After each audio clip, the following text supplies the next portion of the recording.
So, paid streaming services. You know them. Disney Plus, Hulu, HBO Max, or at some point it's going to just be called Max. Um, Paramount Plus, MGM Plus, Apple TV. Well, that's more of the TV side of things. So the TV ones are Philo, Sling, Apple, YouTube.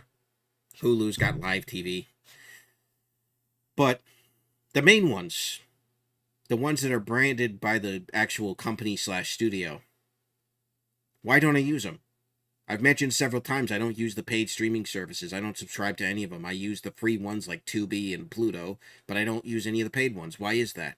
I'm here to talk about that today for a little bit. First and foremost, I don't think that these services are particularly bad by the nature of what they are. I think it's very fascinating that we've entered into a time where there's more on-demand content than ever before, and that's essentially what this is. It's the natural extension of what started with cable and satellite with on-demand programming, but it's just over the internet. It's over an internet service, and it's just on-demand content. It's TV, it's movies, it's specials, documentary, you name it. It's all pretty much internet on demand. So it's a cool technology, and the access is great. You know, the ability to be able to watch all of these programs from various eras. I mean, it's not just new stuff, it's also old stuff. It's whatever they have the rights to. It's all pretty awesome. You know? It's a great concept for sure, and it's proven that it works and that there is an audience for it. However, the primary reasons I don't use it are, number one, cost. This stuff gets expensive. If you want all of it, if you want access to all of it, because rights are all over the place, who makes what, who owns what, that's all over the place.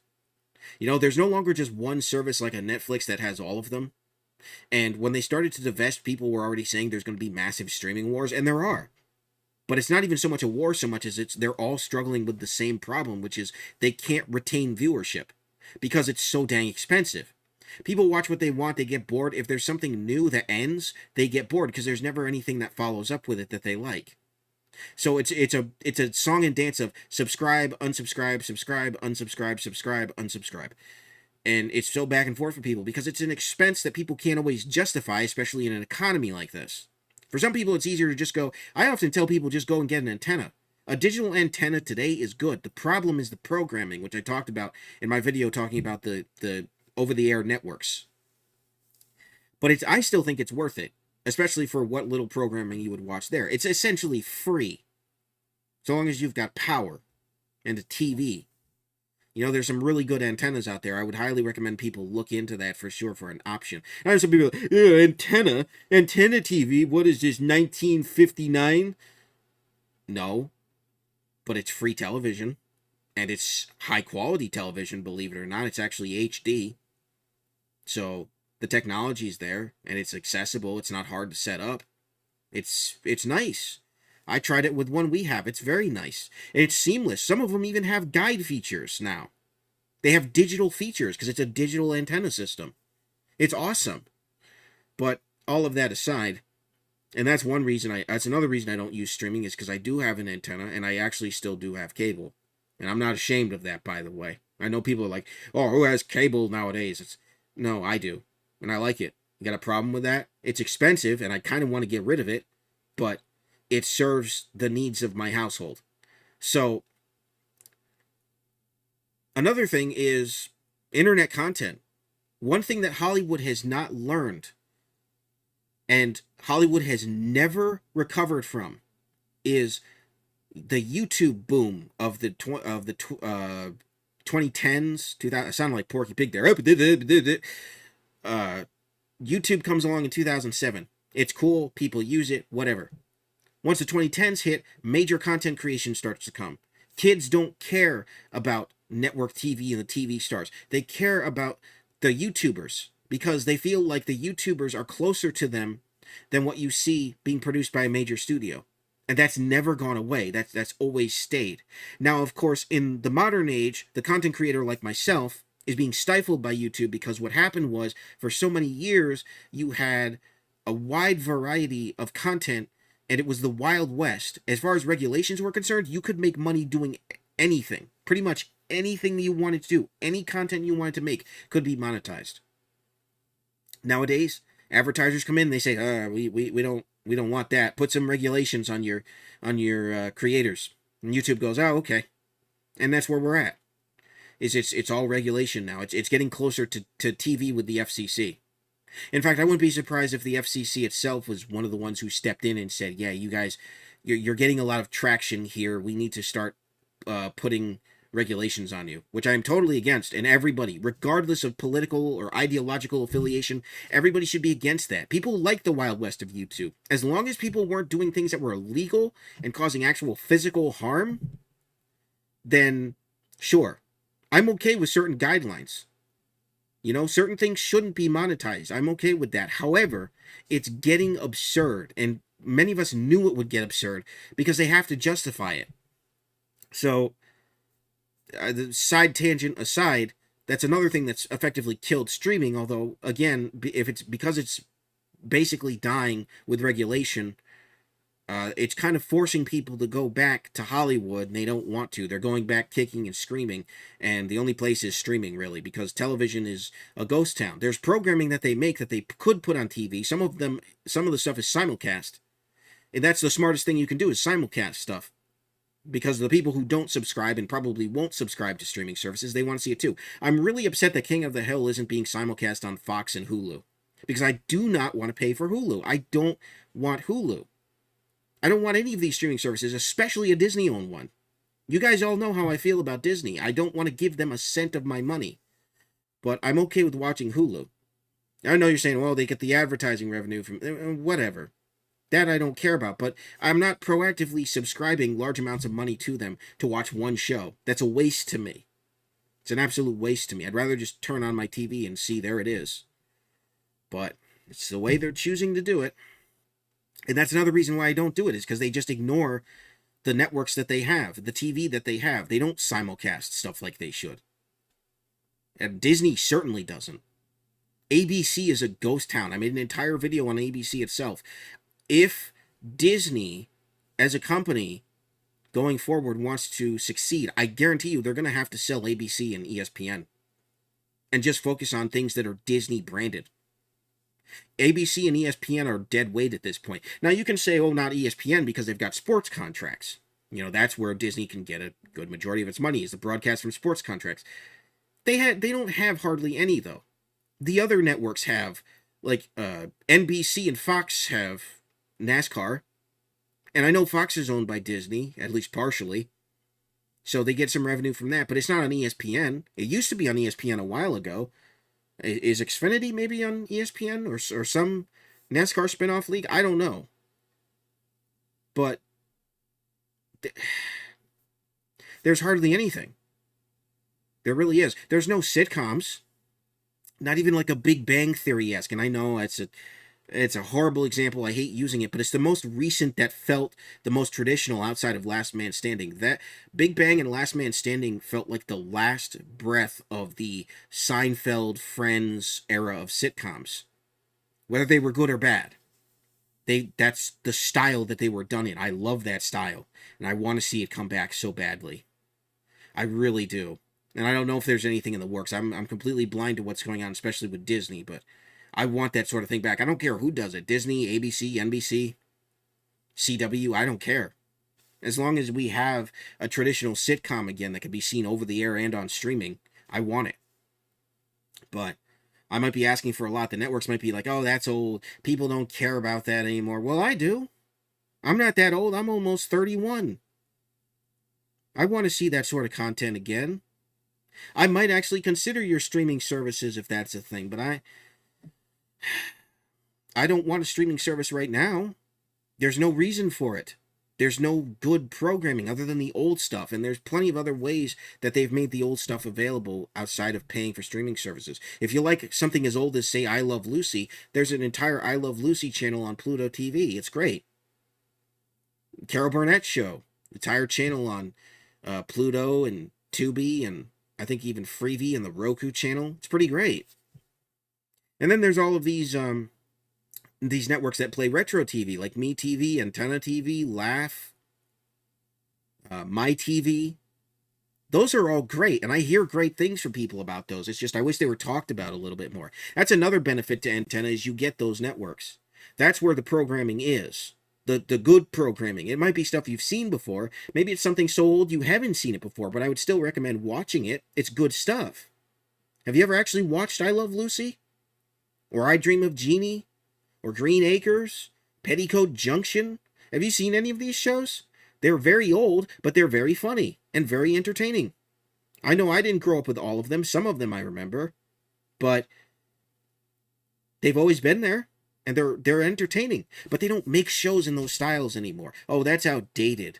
What happened was, and I know this is a bit of a tangent, but I'm going to tie it back into streaming, I promise. What happened was, in the early to mid 90s, I believe, you had all of the TGIF shows, but what was soaring at the top of the charts were shows like Frasier and Friends and Seinfeld. That was a whole different style of sitcom. It was the same setup. It was multi-camera setup, and a lot of the set designs and things were similar, but it wasn't just centered around a family. It was centered around people who, before they became families, you watched them build a family. You watched them grow and build relationships. It was about bachelors and bachelorettes. Friends. I don't know why it's an acronym. I don't know if it's just, maybe it's just stylized that way. I don't know if it's an actual acronym. I haven't watched much of Friends. I don't particularly care about Friends. I respect it for being one of the most successful sitcoms of my lifetime. I just don't watch it. I just don't particularly care about it. There's reruns of it on Nick at Night all the time. That's pretty much all Nick at Night is. It's kind of sad, to be honest with you, but it also shows how successful of a series it actually is. All of that being said, the problem with streaming is that there are alternatives out there that are cheaper and actually giving me and producing the kind of content that I want to see, even if it's old stuff. There's not a whole lot of justification. Why am I going to pay $10 a month several times over for different services to where it's hundreds of dollars a year for stuff that I don't think I'm going to like, and stuff that I know I'm not going to like because it's nowhere near. Like, I'm not a part of any of those focus groups it was tested in. So why would I bother spending that kind of money?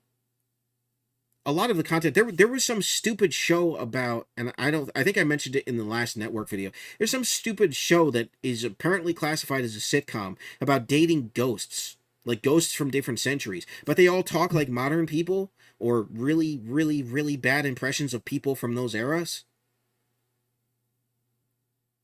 Is Hollywood just creatively dead? Don't answer that. It's a rhetorical question. But I don't think it's worth it. And I know there are plenty of people who disagree. I just don't think it's worth it. There's merit to it. I'm not saying we need to get rid of streaming and go back to cable. Wouldn't bother me, but I'm not saying we need to do it because obviously the benefits of streaming outweigh the negatives in terms of the technology. I think it definitely needs to stay. But the format it's in right now is no replacement for network television. It really isn't, other than the on-demand factor. But that was done before. Cable companies were offering on-demand content before. And some people took advantage of it. I remember using it quite a few times.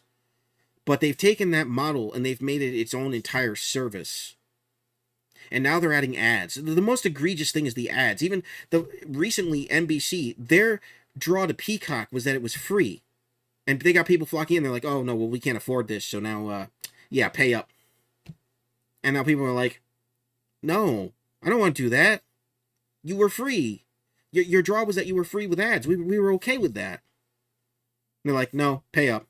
And I think they still have ads, too. Or maybe they have an ad-free model, but I don't particularly know. My point is, streaming, it's just not for me.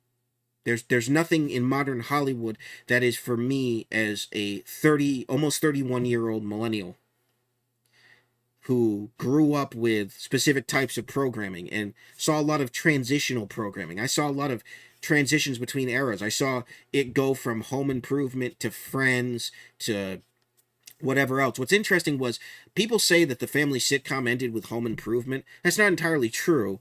What I noticed happened was Disney took the family sitcom concept and they tried to mass produce it for the Disney Channel with shows like That's So Raven, Even Stevens, Hannah Montana. You know the song and dance. They tried to mass produce that sort of formula for Disney, and it ended up happening. What is predictable ended up happening is they were hits at the time, but because it was a premium cable channel, not everybody had it. You know, even in the mid to early 2000s, a lot of people didn't have your full expensive digital cable lineup, so they may not have had Disney Channel. So there's nothing on ABC. You know, ABC started winding down their sitcoms and just stopped altogether. They tried reviving TGIF, which was a smart idea, but they did it with superhero shows and dramas, I think. And it was like, no, that's not what TGIF is. That's never what it will be. So that was a failure. They should have just ported some of the Disney sitcoms over to there. I think that would have worked out really well. But they didn't do that. And Disney just burnt itself out on sitcoms to the point where they all got redundant. Their names got lazier, their plots got lazier, they started recycling plots.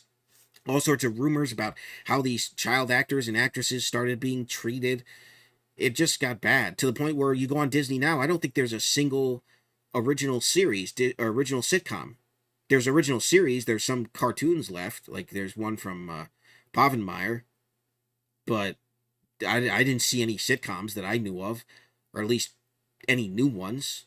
They're fairly old now, which is crazy to think about. Sitcoms that premiered in like 2015 are what rerun over there, I believe. It's crazy. But, and weirdly enough, I think Disney XD is getting new programming, but who has Disney XD? You know? I do, because I've got that big cable screw you bundle that costs ridiculous money. But hey, at least there's options for when there's nothing on. You can just browse mindlessly, even though most of it is movies and programming that doesn't make sense for their channels. But still, it's streaming just, it's not worth it. Where's the appeal? You know, other than the on-demand stuff. I know I'm answering my own question, but where is the appeal? Where is the appeal beyond the on-demand financially? Where is the appeal? There's no experience. It's just there. You know, you don't get a little watermark in the corner of the network like you used to. And people are like, why do you care about that? Aesthetics? It's just nice. I know some people don't think about that, but that's one thing I liked about Tubi was they actually kept that. Tubi TV, a lot of their networks have their little watermarks on the corner, especially the WB channels.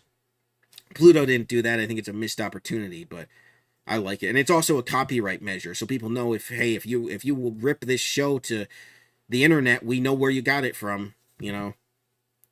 I think that that's a missed opportunity, but man, it's an interesting time. It's interesting technology. I can't say that I hate streaming because, again, all the benefits, but monetarily speaking, especially in an economy that makes it look like we're going to go into a second Great Depression, where's the justification for the price? I'd rather just pay out the butt for cable like I have been. You know, it's an experience. You know, seeing the bumpers for different programming, what's left of the different programming. That whole experience that I've had since I was a kid, it's great. You know, and I want to see it stay alive as long as it can. I don't want to see streaming outright kill it. I want to see streaming be a nice partner to it, which is the song and dance it's been doing. But who knows what the future holds? Anyways, let me know what you think. Are you an old soul like me? Are you actually... I've had people comment on my stuff that are a lot older than me that remember the real good times. What do you think about all of this streaming stuff? You know, are you subscribed? Are you not? Are you looking for different options? What are your things? Have you just given up and gone to the internet? Like, what's your story? You know, let me know in the comments. I always appreciate reading them. I appreciate that people have really been enjoying my content, so that's why I do it. You know, I've got no pennies to my name, so I just do this for fun. So let me know what you think. Thank you very much for watching. This has been Super Koopa, and I will see you guys next time. God bless. Have a good one. Peace.